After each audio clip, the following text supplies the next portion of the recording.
tún yá o ìjọba àpapọ̀ nàìjíríà fẹ́ ya $516 million láti ṣe ọ̀nà Sokoto sí Badagry. Àwọn agbébọn ṣekú pa ọba ìlú kan, ìyàwó àti ọmọkùnrin rẹ̀ nínú ìkọlù tuntun nípínlẹ̀ Benue. Iléeṣẹ́ ọlọ́pàá dóòlà àwọn olùfarakásá tó kó sọ́wọ́ àwọn ajínigbé lójú ọ̀nà márosẹ̀ Benin sí Èkó. Ó tó gẹ́, ẹ gbà wá o. Àwọn agbébọn ti fẹ́ pa wá tán. Àwọn ọ̀dọ́ gúúsù ìpínlẹ̀ Kwara ló ké gbàjarè síta bẹ́ẹ̀ lórí gbọmọgbọmọ ìkọlù àwọn agbébọn. Àwọn ọmọ ogun 36 fojú balẹ̀ ẹjọ́ fẹ̀sùn pé wọ́n fẹ́ dìtẹ̀ gbàjọba mọ́ ààrẹ Tinubu lọ́wọ́. Ọ̀rọ̀ dàríyànjiyàn o látàrí ohun tí ààrẹ Kenya sọ pé ọmọ Nàìjíríà ò lè sọ èdè òyìnbó tó dáńtọ́ bí ọmọ Kenya. Àwọn afurasí 3 tó ṣekú pa ọba ìlú kan nípínlẹ̀ Plateau jẹ́ dídáná sun nípasẹ̀ àwọn aṣèdájọ́ lọ́wọ́ ààrẹ ni. Olórí Olúwaṣìndáráyọ̀ nínú ayé tèmi ni oníròyìn yín. Ẹ gbọ́ àtúpalẹ̀ àwọn ìròyìn náà lẹ́kùnrẹ́rẹ́. Ẹ káàbọ̀ sí ìkànnì Drive TV. Fún ìgbà àkọ́kọ́ ẹ gbìyànjú láti like, share, subscribe kẹ́ ẹ lè máa gbádùn wa lóòrèkóòrè.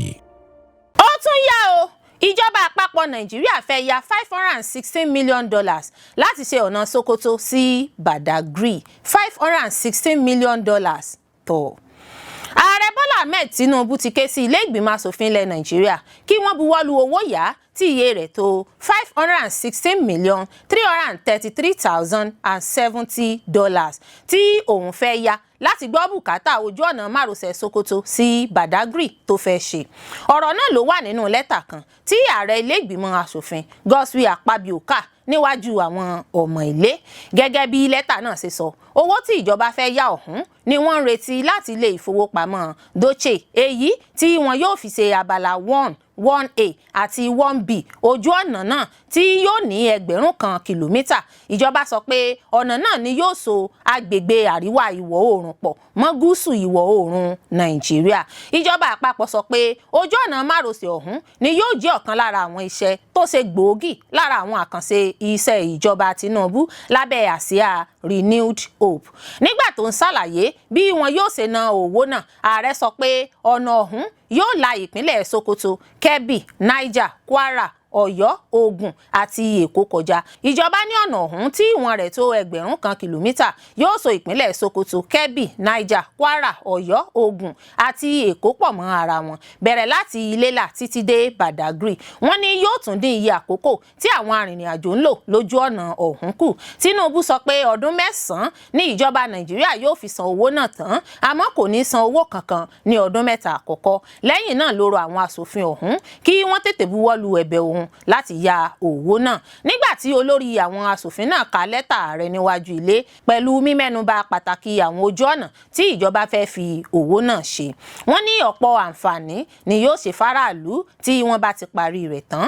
Àwọn aṣòfin náà ní ọ̀nà ọ̀hún yóò dín iye àkókò tí èèyàn ń lò láti Sokoto sí ìpínlẹ̀ Èkó kù láti wákàtí 13 sí wákàtí 6 péré ni yóò padà dì. Ilé aṣòfin ti wá fa ọ̀rọ̀ náà lé ìgbìmọ̀ tó ń rí sí ọ̀rọ̀ gbèsè lábẹ́lé àti lókè òkun lọ́wọ́ kí wọ́n sì jábọ̀ padà láàrin ọ̀sẹ̀ kan péré.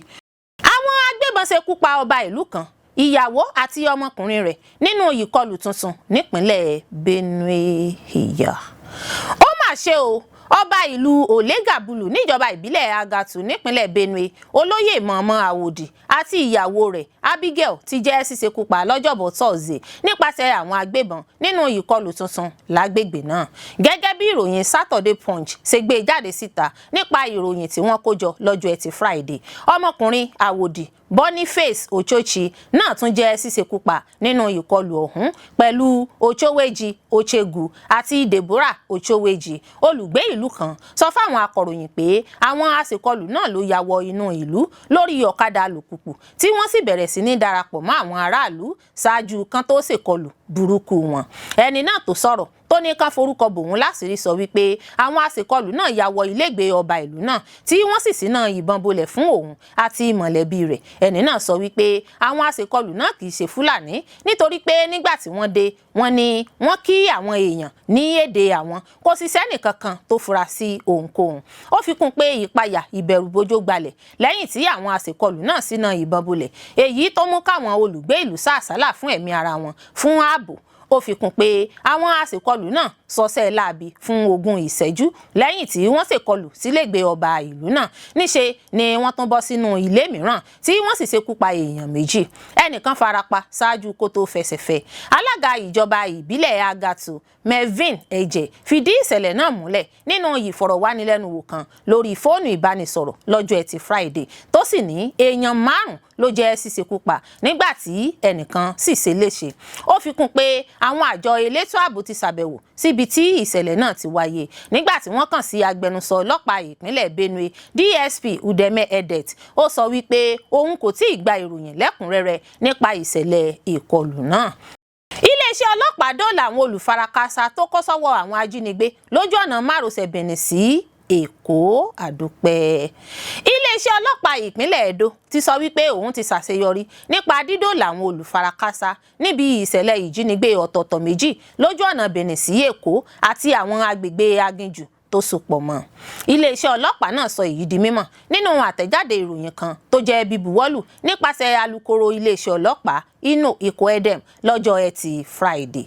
Gẹ́gẹ́ bí àtẹ̀jáde náà ṣe wí, ìlàlúyọ náà ló tẹ̀lé iṣẹ́ ìtọpinpin dídarí ikọ̀ àwọn elétò ààbò lọ agbègbè náà àti nípa mímú ìgbésẹ̀ gbígbọn inú igbó yẹbẹyẹbẹ nípasẹ̀ àṣẹ kọmíṣánná ọlọ́pàá Monday Agbonika fẹsẹ̀ múlẹ̀ dìgbìdìgbì.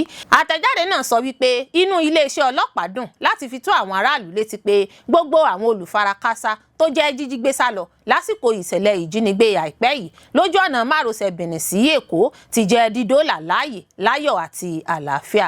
Iléeṣẹ́ ọlọ́pàá ṣàlàyé pé àṣeyọrí iṣẹ́ ìdóòlà wáyé lẹ́yìn tí wọ́n darí ikọ̀ àwọn agbófinró tó ń rí sí ìṣẹ̀lẹ̀ ìjínigbé lọ agbègbè náà nípa gbígbọn àwọn inú igbó yẹbẹyẹbẹ àti nípa sísàmúlò ohun èlò ààbò ìtọpinpin. Ó fi kún pé ìfúngunmọ́ tó dúró re tako àwọn ajínigbé ló mú kí wọ́n tú àwọn olùfarakásá náà sílẹ̀ láyọ̀ àti àlàáfíà. Àwọn olùfarakásá náà sì ti rí àyẹ̀wò àti ìtọ́jú ìlera gbà, wọ́n sì ti darapọ̀ mọ́ àwọn mọ̀lẹ́bí wọn. Nínú ìròyìn míì tó jọra wọn, iléeṣẹ́ ọlọ́pàá fìdí àwọn olùfarakásá mìíràn tí wọ́n tún jẹ́ dídóòlà níbòmíràn múlẹ̀. Iléeṣẹ́ ọlọ́pàá ṣàṣeyọrí nípa dídóòlà àwọn olùfarakásá 4 tí wọ́n jí gbé lóṣù yìí tí wọ́n jẹ́ fífi sínú ìgbèkùn nínú aginjù Ìmíẹgbà ní Àgẹ́nẹ̀bòd. Àtẹ̀jáde náà fi kún pé gbogbo àwọn olùfarakásá náà ni wọ́n ṣàyẹ̀wò ìlera wọn tí wọ́n sì fìdí rẹ̀ múlẹ̀ pé wọ́n wà lálàáfíà, èyí tó mú kí àpapọ̀ iye tí iléeṣẹ́ ọlọ́pàá dóòlà jẹ́ 9. Iléeṣẹ́ ọlọ́pàá wá fi dá àwọn olùgbé ìlú lójú pé ikọ̀ àwọn aláàbò ti jẹ́ dídarí lọ ojú ọ̀nà márosẹ̀ Benin sí Èkó àti àwọn aginjù tó yí agbègbè náà ká. Ṣáájú ni iléeṣẹ́ ọlọ́pàá fìdí rẹ̀ múlẹ̀ wípé àwọn afurasí adìyàmọ́ra agbébọn ṣèkọlù sí ọkọ̀ bọ́ọ̀sì èrò iléeṣẹ́ GUO lójú ọ̀nà márosẹ̀ Èkó sí Benin ní agbègbè Ugobazua lọ́jọ́ 18 oṣù kẹrin ní déédéé aago 6 ìrọ̀lẹ́ 6 p.m. Àkókò ìrìn àjò náà ni àwọn aṣèkọlù ọ̀hún dáná ìbọn ya ọkọ̀ náà tí wọ́n sì ṣekú pa awakọ̀ tí wọ́n sì jí àwọn arìnrìn-àjò gbé sálọ. A ò ní bọ́ sọ́wọ́ ajínigbé o láṣẹ àdẹ́dàá. Ó tó gẹ́, ẹ gbà wá o, àwọn agbébọn ti fẹ́ pa wá tán. Àwọn ọ̀dọ́ gúúsù ìpínlẹ̀ Kwara ló ké gbàjarè síta bẹ́ẹ̀ lórí gbọmọgbọmọ ìkọlù àwọn agbébọn àbí. Àwọn ọ̀dọ́ apá gúúsù ìpínlẹ̀ Kwara South ti rawọ́ ẹ̀bẹ̀ sí ìjọba àpapọ̀ Nàìjíríà, ti ìpínlẹ̀ àti ti ìbílẹ̀ láti jọ̀wọ́ dá sí ètò ààbò lọ́dọ̀ àwọn. Àwọn ọ̀dọ́ náà sọ èyí di mímọ̀ níbi ìwọ́de ìfẹ̀hónúhàn àlàáfíà tí wọ́n ṣe ní ìlú Àjàṣẹ́-Ìpò níjọba ìbílẹ̀ Ìrẹ́pọ̀dùn ní ọjọ́ 24 oṣù kẹrin ọdún 2026 yìí. Wọ́n ní àwọn agbébọn ti fẹ́rẹ̀ pa àwọn tán, ó sì gbà kí ìjọba tètè gbé ìgbésẹ̀ kí ilẹ̀ àwọn má bàa di àwòrò. Níbi tí ọ̀rọ̀ náà ká wọn lára dé, àwọn ọ̀dọ́ gúúsù Kwara tí wọ́n ń gbé ní ìlú Èkó, Ìlọrin àti àwọn ìlú míì tẹ ọkọ̀ létí wá sílé láti darapọ̀ mọ́ ìfẹ̀hónúhàn yìí. Níbi ìfẹ̀hónúhàn náà ni wọ́n ti ṣàlàyé pé ẹ̀yà Yorùbá ni gbogbo àwọn sì fẹ́ kí ìjọba bá wọn lé àwọn ẹ̀yà tí wọ́n yọ àwọn lẹ́nu jìnnà réré sí àwọn ìlú àwọn. Àwọn olùfẹ̀hónúhàn náà sọ pé ojoojúmọ́ ni wọ́n ń jí àwọn gbé tí wọ́n sì ń pa àwọn.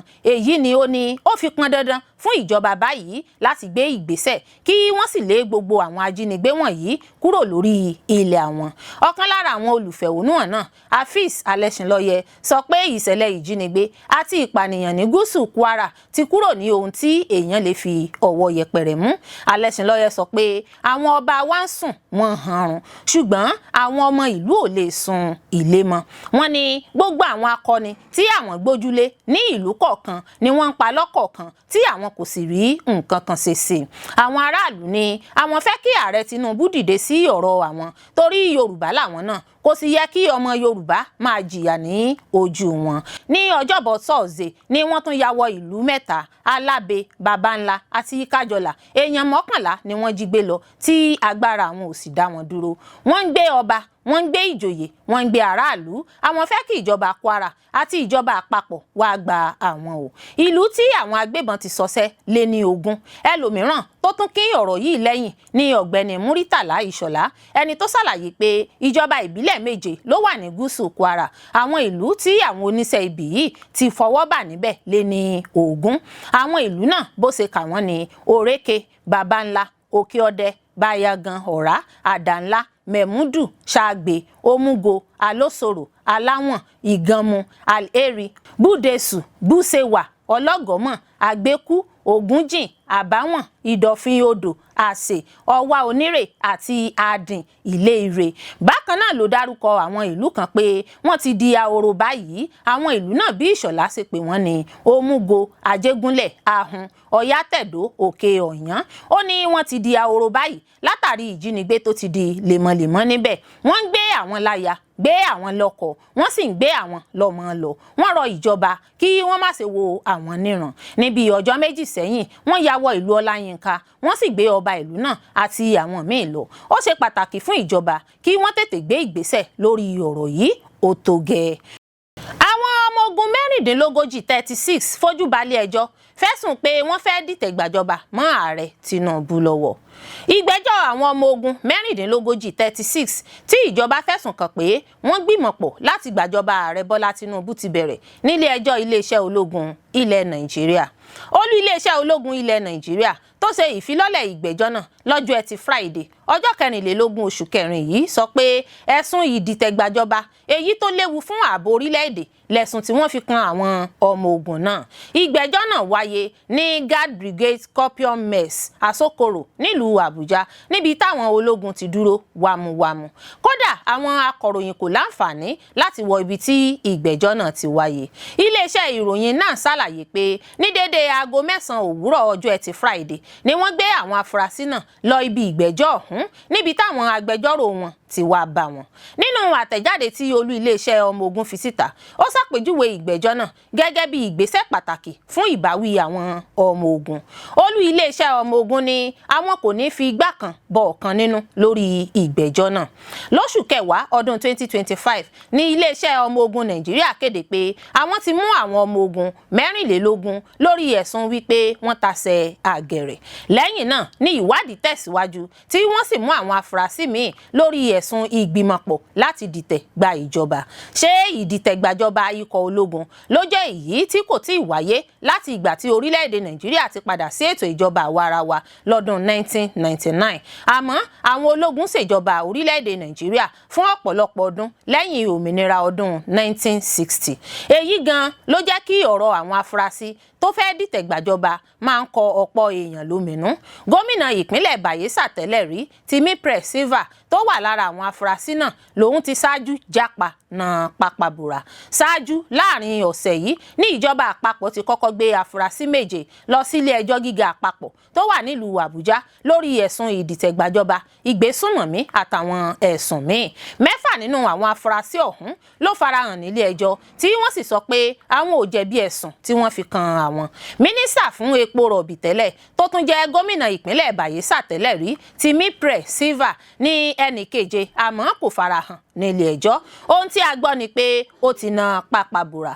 Adájọ́ ti wá pàṣẹ pé kí wọ́n kó àwọn afurasí náà sí àtìmọ́lé àjọ DSS títí ìgbẹ́jọ́ yóò fi tẹ̀síwájú lọ́jọ́ Ajé Monday tó ń bọ̀ tí í ṣe ọjọ́ 27 oṣù kẹrin ọdún yìí. Ohun tó ń ṣẹlẹ̀ lórí ọ̀rọ̀ náà ni pé àwọn ilé ẹjọ́ ológun ló ń ṣe ìgbẹ́jọ́ àwọn ọmọ ogun tó sì wà lẹ́nu iṣẹ́ nígbà tí àwọn ajagun fẹ̀yìntì àtàwọn èèyàn míì tí wọ́n fẹ̀sùn ìdìtẹ̀gbàjọba kan ń ṣẹjọ́ tiwọn nílé ẹjọ́ gíga àpapọ̀ tó wà nílùú Àbújá. Gbogbo ibi yòówù tí ẹjọ́ náà bá já sí ni yóò dé etígbọ̀ọ́ aráàlú gẹ́gẹ́ bí àwọn akọ̀ròyìn ṣe ṣèlérí rẹ̀. Ọ̀rọ̀ dàríyànjiyàn o látàrí ohun tí ààrẹ Kenya sọ pé ọmọ Nàìjíríà ò lè sọ èdè òyìnbó tó dáńtọ́ bíi ọmọ Kenya. Ọ̀rọ̀ tí ààrẹ William Ruto ti orílẹ̀-èdè Kenya sọ pé àwọn ọmọ Nàìjíríà kò lè sọ èdè òyìnbó dáadáa ti fa wuyewuye lórí ìtàkùn ayélujára o. Nígbà tó ń bá àwọn ọmọ orílẹ̀-èdè Kenya tó ń gbé lórílẹ̀-èdè Italy sọ̀rọ̀ lọ́jọ́ Ajé Monday, Ruto sọ pé tí ènìyàn ò bá tẹ́tí sí ọmọ Nàìjíríà tó ń sọ èdè Gẹ̀ẹ́sì dáadáa ó ṣeé ṣe kí wọ́n má gbọ́ nǹkan tí wọ́n ń sọ. Ó ní láti gbọ́ èdè Gẹ̀ẹ́sì ẹnu ọmọ Nàìjíríà èèyàn máa nílò ẹni tó lè ṣe òǹgbùfọ̀ láti tún túmọ̀ nǹkan tí ọmọ Nàìjíríà ń sọ ní èdè Gẹ̀ẹ́sì. Ààrẹ ilẹ̀ Kenya náà ní àwọn ọmọ orílẹ̀-èdè òun wà lára àwọn ọmọ orílẹ̀-èdè tó ń sọ èdè Gẹ̀ẹ́sì tó dáńtọ́ jùlọ lágbàáyé. Ọ̀rọ̀ tí ààrẹ ilẹ̀ Kenya sọ yìí ló bẹ́yìn yọ tó di tí ọ̀pọ̀ èèyàn ọmọ orílẹ̀-èdè Nàìjíríà àtàwọn ọmọ orílẹ̀-èdè Áfíríkà míì ni wọ́n ti ń bu ẹnu àtẹ́ lu Ruto wípé ó ń tàbùkù orílẹ̀-èdè ilẹ̀ Áfíríkà. Akọ̀ròyìn ọmọ orílẹ̀-èdè Zimbabwe kan Hopewell Chinono sọ pé èdè àwọn ìjọba amúnisìn ní èdè Gẹ̀ẹ́sì tí sísọ rẹ̀ kò túmọ̀ sí pé èèyàn ní ọpọlọ pípé tàbí ìdàgbàsókè. Ilẹ̀ Gẹ̀ẹ́sì ló kó orílẹ̀-èdè Nàìjíríà àti Kenya lẹ́rú. Èdè Gẹ̀ẹ́sì sì làwọn méjèèjì ń sọ gẹ́gẹ́ bí èdè tó so gbogbo èèyàn àwọn orílẹ̀-èdè náà pọ̀. Àmọ́ ìró èdè Gẹ̀ẹ́sì Nàìjíríà àti Kenya yàtọ̀ sí ara wọn. Ìyàtọ̀ tó wà láàrin bí orílẹ̀-èdè méjèèjì ṣe ń sọ èdè òyìnbó kò sẹ̀yìn ipa tí èdè abínibí ilé oníkálukú ní lórí èdè òyìnbó tí wọ́n ń sọ, èyí tí ìjọba amúnisìn mú wá. Àmọ́ nínú àwíjàre ààrẹ Kenya ni pé ètò ẹ̀kọ́ Kenya tó dára ló mú kí ó rọrùn fáwọn ọmọ orílẹ̀-èdè náà láti lè máa sọ èdè Gẹ̀ẹ́sì tó dáńtọ́. Ó ní àwọn wà lára àwọn orílẹ̀-èdè tó ń sọ èdè Gẹ̀ẹ́sì tó dáńtọ́ jùlọ lágbàáyé. Bákan náà ni àwọn ní àwọn akọ́ṣẹ́mọṣẹ́ tí wọ́n gbọ́ rẹ̀gẹ̀jigẹ̀ káàkiri àgbáyé. Sẹ́nétọ̀ Shehu Sani ní tiẹ̀ sọ pé Ruto ń tàbùkù èdè Gẹ̀ẹ́sì orílẹ̀-èdè tí ọ̀jọ̀gbọ́n Wọlé Ṣóyínká tó gba àmì ẹ̀yẹ tó ga jùlọ nínú ìmọ̀ lítírésọ̀ lágbàáyé àti orílẹ̀-èdè tí àgbà ọ̀jẹ̀ òǹkọ̀wé Chinua Achebe àti gbajúgbajà òǹkọ̀wé Chimamanda Adichie ti wá. Àwọn èèyàn míì lórí ìtàkùn ayélujára náà sọ fún Ruto pé kó lọ wá ojútùú sáwọn ìṣòro tó ń kojú àwọn èèyàn Kenya. Ṣé lóòrèkóòrè ní àríyànjiyàn máa ń wáyé lórí ayélujára láàrin àwọn èèyàn Kenya àti Nàìjíríà. Ní ọ̀pọ̀ ìgbà ní nǹkan tó máa ń fa ìwọ ojú mi èmi ojú ọ máa ń dá lórí ètò ẹ̀kọ́, oúnjẹ, orin àti eré ìdárayá. Ṣáájú lóṣù kẹrin yìí làwọn èèyàn Kenya bu ẹnu àtẹ́ lu ààrẹ Bọ́lá Tinubu lẹ́yìn tó sọ pé àwọn ọmọ Nàìjíríà ń gbádùn ju àwọn èèyàn Kenya lọ àtàwọn orílẹ̀-èdè Áfíríkà míì bó tilẹ̀ jẹ́ pé owó epo tí wọ́n sì. Bó tilẹ̀ jẹ́ wípé Ruto kò sọ pé ọ̀rọ̀ tí Tinubu sọ ṣáájú lòun fèsì sí, àmọ́ ọ̀pọ̀ ló gbàgbọ́ pé Tinubu ni Ruto ń bá wí. Ààrẹ Kenya kò tún tí ì sọ nǹkan kan lé ọ̀rọ̀ tó sọ náà, àmọ́ àwọn ọmọ Kenya kan ti ṣàtìlẹ́yìn fún ààrẹ wọn pé àwọn èèyàn ló ṣì gbọ́ torí àwàdà ló ń ṣe. Wọ́n ní Nàìjíríà ni àwọn tó ń sọ èdè òyìnbó ti pọ̀ jùlọ nílẹ̀ Áfíríkà, wọ́n ní àwàdà ni ààrẹ Kenya ń ṣe. Afurasí mẹ́ta tó ṣekú pa ọba ìlú kan nípínlẹ̀ Plateau jẹ́ dídáná sun nípasẹ̀ àwọn aṣèdájọ́ lọ́wọ́ ara ẹni. Àwọn aṣèdájọ́ lọ́wọ́ ara ẹni tí inú ń bí lálẹ́ ọjọ́ Ẹtì Friday ti ṣe bẹ́ẹ̀ dáná sun àwọn afurasí mẹ́ta tó lọ́wọ́ nínú ṣíṣekú pa ọba ìlú Kualak níjọba ìbílẹ̀ àríwá Langatang Posi Kualak nípínlẹ̀ Plateau. Ọba náà ló jẹ́ ṣíṣekúpa lálẹ́ ọjọ́bọ̀ Thursday nígbà tí àwọn aṣèkọlù náà ṣèkọlù sí ilégbèé rẹ̀ tí wọ́n sì ṣekú pa, tí wọ́n sì tún jí ọ̀kadà alùpùpù rẹ̀ àti ẹ̀rọ fóònù ìbánisọ̀rọ̀ rẹ̀ lọ. Àwọn èèyàn ìlú náà tó bá àwọn akọ̀ròyìn sọ̀rọ̀ tí wọ́n fìdí ìṣẹ̀lẹ̀ náà múlẹ̀ fún ìròyìn Saturday Punch nílùú Jos sọ wípé ìṣekúpani náà ti sọ àdúgbò náà sínú agbami ọ̀fọ̀ àti ìpayà ìbẹ̀rùbojo. Gẹ́gẹ́ bí àwọn olùgbé ìlú ṣe wí, àwọn afurasí náà ní ọwọ́ tẹ̀ lọ́jọ́ Ẹtì Friday lásìkò tí wọ́n ń gbìyànjú láti ta ọ̀kadà alùpùpù tí wọ́n jí gbé náà. Lẹ́yìn tí ọwọ́ pálábá wọn ségi ni wọ́n jẹ́wọ́ ìwà ọ̀daràn tí wọ́n hù. Gẹ́gẹ́ bí ìròyìn tó tẹ̀ wá lọ́wọ́, àwọn afurasí náà ni wọ́n ń kó lọ àgọ́ àjọ elétò ààbò nígbà tí àwọn aṣèdájọ́ lọ́wọ́ ara ẹni tínú ń bí dènà dè wọ́n tí wọ́n sì dáná sun àwọn afurasí náà lágbègbè kan tí kò jìnnà sí sẹkítẹ́ríàtì ìjọba ìbílẹ̀ àríwá Langatang. Olùgbé ìlú kan Moses Yakubu sọ wípé ọba náà ló jẹ́ ṣíṣèkọlù sí lẹ́yìn tó gba ọ̀kadà alùpùpù èyí tí wọ́n tọpasẹ̀ lọ sọ́dọ̀ àwọn afurasí náà. Ó fi kún pé àwọn afurasí náà lọ́wọ́ padà tẹ̀ lásìkò tí wọ́n fẹ́ gbé ọ̀kadà alùpùpù náà tà. Àkókò náà ni àwọn èèyàn tínú ń bí ọ̀hún dáná sun wọ́n. Olùgbé ìlú míì Danladi Mark ṣàpèjúwe ìṣẹ̀lẹ̀ náà gẹ́gẹ́ bí ìfarahàn ìbínú tó tún ru sókè sí lórí ètò ààbò tó mẹ́hẹ àti ìdádúró ìdájọ́ òdodo. Ó sọ pé ìlú náà gbé ìgbésẹ̀ náà nítorí ìbínú nípa bí àwọn aláṣẹ tọ́rọ̀ kàn ṣe ń já wọn kulẹ̀ láti dáàbò bo àwọn ẹ̀mí àti dúkìá wọn. Ó ní èyí kì í ṣe àjọyọ̀ wàhálà rògbòdìyàn bí kò ṣe àpẹẹrẹ ètò ìṣèjọba tí kò múnádóko. Gbogbo ìgbésẹ̀ ìgbìyànjú láti kàn sí agbẹnusọ iléeṣẹ́ ọlọ́pàá ìpínlẹ̀ Plateau lórí ìṣẹ̀lẹ̀ náà ló sì já sí pàbó.